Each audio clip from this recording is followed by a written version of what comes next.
public at nalalaman natin ang mga katotohanan. And I don't mean to overstep, Mr. Chair. Please stop me at any time. But I would just like to, siguro hindi naman warning, pero siguro ang aking pag-igayat sa bawat isa, pati na rin sa mga mamamayang, sa ordinaryong mamamayan, na mag-ingat po tayo sa mga naririnig po natin. Alam naman po ng lahat ng tao sa kwarto na ito na may guilty na senador, may guilty na congressman, may guilty na DPWH officials, may guilty na contractor at maaaring sa iba pang ahensya ng pamahalaan. Pero sa puntong ito, nakikita po natin, hindi lang sila basta naglalaglagan, gusto nila magulo ang kwento. Gusto nila lituhin tayo. Gusto nila na hindi na natin malalaman kung ano totoo para eventually mawawala na lang na parang bula. Magkakalituhan na tayo, hindi na natin malalaman kung anong totoo sa hindi. Magbabanggit na lang ng kung ano, na wala naman silang pruweba o ebidensya.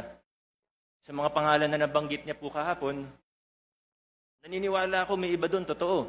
Pero hindi tayo present. They have to present evidence, of course. And I think we really have to be careful because in our experience with them, in my experience with them, Mr. Chair,